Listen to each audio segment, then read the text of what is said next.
بچوں، آج ہم پڑھنے جا رہے ہیں ہمارے نصاب میں شامل B A part first year کی کتاب معیار ادب کا چھٹا سبق کلیم دولت آباد میں۔ یہ سبق ہماری کتاب میں مولوی نذیر احمد کے ناول توبۃ النصوح سے لیا گیا ہے۔ ہم اس سبق پر چرچا کرنے سے پہلے اردو کے پہلے ناول نگار اور اردو کے پہلے ناول کے بارے میں جان لیتے ہیں، نذیر احمد کے بارے میں جان لیتے ہیں۔ دیکھیے، نذیر احمد کی پیدائش سن 1830 عیسوی میں بجنور میں ہوئی اور ان کی تعلیم و تربیت بھی دہلی کے مدرسے میں ہوئی، اور ان کے بچپن سے ہم اچھی طرح سے واقف ہیں۔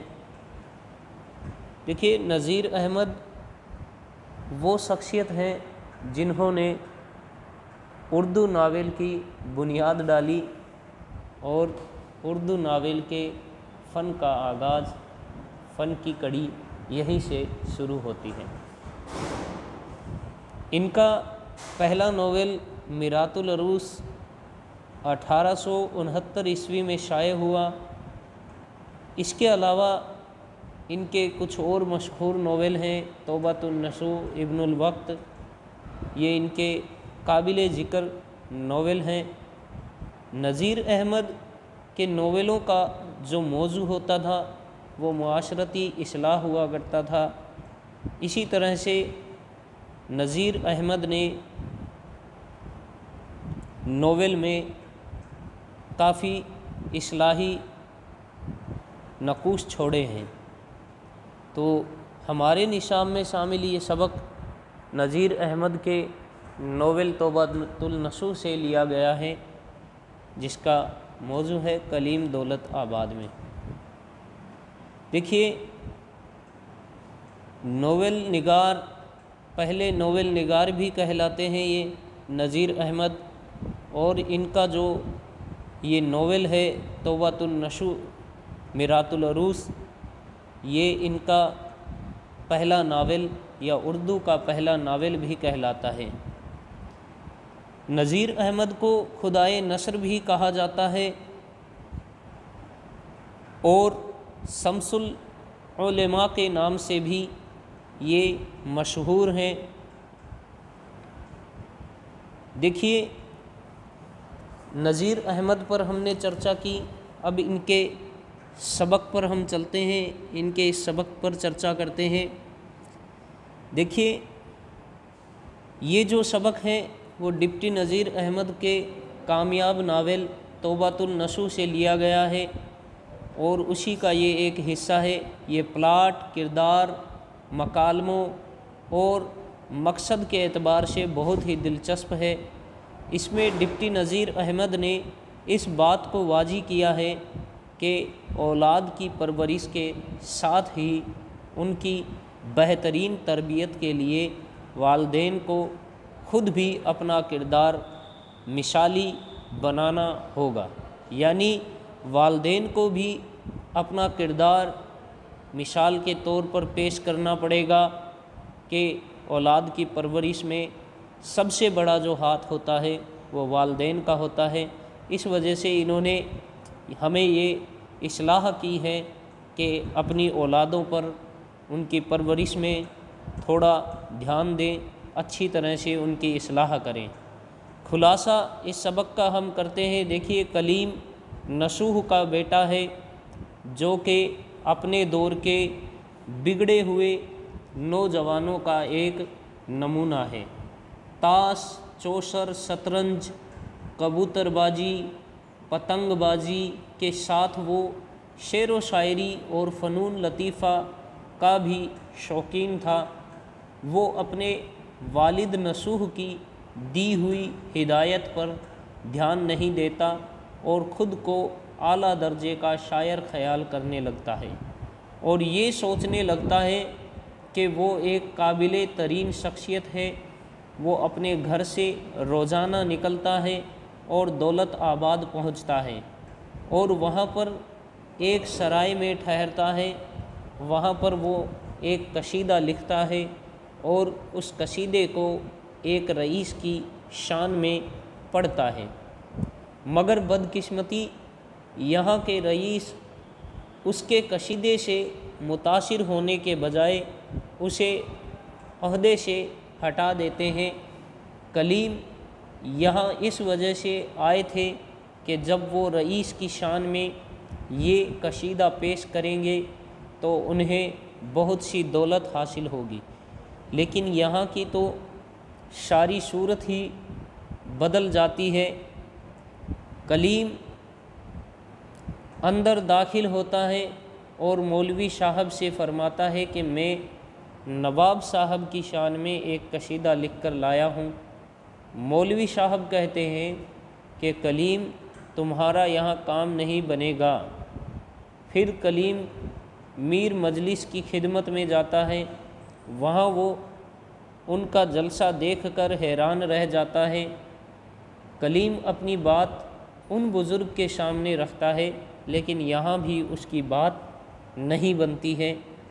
اس طرح سے کلیم اپنے بے روزگاری کی وجہ سے کلیم روزگار کی تلاش میں، معاش کی تلاش میں یہاں پر پہنچا ہے اور یہ چاہتا ہے کہ کسی طرح سے کوئی روزگار مجھے یہاں مل جائے، اور کسی طرح کا یہ فن جانتا نہیں ہے۔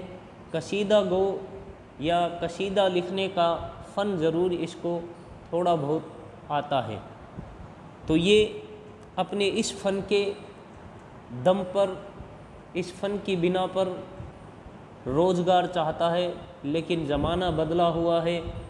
یہاں رئیس لٹ چکے ہیں، رئیس زادے لٹ چکے ہیں، برباد ہو چکے ہیں۔ اب تو نوجوانوں کو سینا میں بھرتی کیا جا رہا ہے، جنگ کے لیے تیار کیا جا رہا ہے، تو پھر بھلا یہ قصیدہ گو اور شاعری کے فن میں شاعری کے فن کو کون پسند کرے گا؟ تو اسی طرح کلیم ان سے التجا کرتا ہے، ان میر مجلس سے کرتا ہے کہ حضور مجھے اپنی خدمت خاص میں رکھ لیجئے۔ بزرگ نے پوچھا آپ کیا خدمت انجام دے سکتے ہیں؟ کلیم نے اپنی شاعری کی تعریف کرتے ہوئے کہا کہ آج کل کے دور میں مجھ سا کوئی دوسرا شاعر نہیں ہے۔ بزرگ نے کہا کہ ہمارے یہاں شاعر کو رکھنے کی کوئی گنجائش نہیں ہے، یعنی کوئی پوسٹ خالی نہیں ہے۔ اس بات پر کلیم نے کہا کہ میں ہر طرح کی شاعری کر سکتا ہوں، میں تمام تر مضامین پر قادر ہوں۔ بزرگ فرماتے ہیں کہ ہمیں آپ کی قابلیت پر شک نہیں ہے، لیکن ہمیں اس فن میں کوئی دلچسپی نہیں۔ بھلا دلچسپی ہوتی بھی کیسے؟ زمانہ بدل چکا ہے۔ کلیم کافی منتیں کرتا ہے اور کہتا ہے کہ مجھے اپنی خدمت کا موقع دیں، آپ کی بہت مہربانی ہوگی۔ اگر آپ مجھے خدمت فوجداری عطا کریں تو آپ کا کرم ہوگا۔ دیکھیے کلیم لکھتے ہیں، یا کلیم ان کو کہتے ہیں کہ میں قلم کو تلوار سمجھ کر چلا سکتا ہوں۔ دیکھیے کچھ ایک اشعار انہوں نے اس میں اپنے اس سبق میں، اس موضوع میں پیش بھی کیا ہے۔ دیکھیے ایک جگہ پیچھے ہم چرچا کر کے آئے تھے، لکھتے ہیں گر سخن گو نہیں تو خاک نہیں، سلطنت ہے عروش بے زینت، اور بھی بہت سے لکھتا ہے۔ آخر میں یہاں رختہ اگرچہ عیب تعالی سے عار ہوں، پس مغتنم ہوں منتخب روزگار ہوں، یعنی روزگار کے لیے آیا ہے، روزگار کی تلاش میں کلیم کلیم دولت آباد پہنچتا ہے۔ پیچھے بھی یہ اپنے قصیدے کی تعریف کرتے ہوئے کہتا ہے کہ میں طالب گنجینہ نہیں، شائل خنجینہ نہیں، صدف کو چاہیے کیا ایک قطرہ چشم یم سے، بجھا لیتا ہے اپنی پیاس کام گونچائے شبنم سے۔ یعنی یہ تو صرف اور صرف کس لیے آیا ہے؟ اپنی علم، اپنی شان یا پھر رئیسوں کی شان میں جو اس کی شاعری ہے، اپنی شاعری کے ظہر دکھلانے کے لیے آیا ہے، پہنچا ہے۔ لیکن یہ دور بدلا ہوا ہے، اب جنگ کا دور ہے، فوجداری میں روزگار ضرور ہے، لیکن فوجداری کے کام سے یہ بالکل بھی واقف نہیں تھا۔ پھر بھی آخرکار یہ کافی منتیں ان کے سامنے کرتا ہے۔ ایک جگہ اور بھی لکھتا ہے کہ طالب ہوں علم کا کہ علم سے ہے ہم رقم، نیزہ سمجھ کے لیتا ہوں میں ہاتھ میں قلم۔ یہ بھی بڑا انہوں نے اچھا اپنا شعر پیش کیا ہے کہ مطلب بالا سمجھ کر اپنے ہاتھ میں قلم کو لیتا ہوں میں، مطلب شاعری کے ذریعے فوجیوں میں کیا ہے کہ جوش و خروش بھر دوں گا، اور آپ کے لیے جنگ میں بھی کسی طرح سے میری شاعری کام آ جائے گی۔ لیکن پھر بھی بزرگ ان کی التجا، ان کی منت بالکل بھی نہیں سنتے ہیں۔ آخرکار کلیم پوچھ لیتا ہے کہ سبب کیا ہے، وجہ کیا ہے، موجب جہد کیا ہے۔ پھر بزرگ کہہ دیتے ہیں ان کو کہ جہاں تک میں سمجھتا ہوں ایسے مضامین میں استغلال و انہماک رکھنے سے ذہول معیشت اور لہو و لعب کے سوائے کچھ بھی حاصل نہیں ہوگا۔ آخرکار کلیم کہتے ہیں اس خصوص میں کچھ عرض کرنا سوء ادب ہے، خدمت فوجداری ہی مجھ کو تفویض فرمائی جائے، یعنی مجھے فوجداری کا ہی کام سونپ دیا جائے، مجھے بس روزگار کا طالب ہوں، روزگار چاہیے، بے روزگاری کے اس حالت میں صرف روزگار کے لیے آیا ہوں۔ تو اس طرح سے جو ایک بگڑا ہوا انسان ہے جب بے روزگار ہو جاتا ہے، اپنے والدین کی ایک نہیں سنتا ہے، تو آخرکار وہ ادھر ادھر روزگار کے لیے بھٹکتا پھرتا ہے۔ تو ہم نے جانا نذیر احمد نے اپنے اس ناول میں اس قوم کی اصلاح کی ہے، اس ان لوگوں کی اصلاح کی ہے جو لوگ اپنے وقت کو بھلا نہیں پاتے ہیں، اور وقت پر جو موقع ہوتا ہے اس موقع کو اپنے ہاتھ سے نکال دیتے ہیں، پھر بعد میں اس انسان کے پاس ہاتھ پر ہاتھ دھرے رہنے کے علاوہ کوئی بھی کام باقی نہیں رہتا ہے۔ تو کلیم دولت آباد بھی اسی اصلاح کا ایک ان کے اس مقصد کا ایک ایسا کردار ہے جس کردار کو انہوں نے بڑے ہی دلچسپ ڈھنگ اور رنگ سے پیش کیا ہے۔ شکریہ۔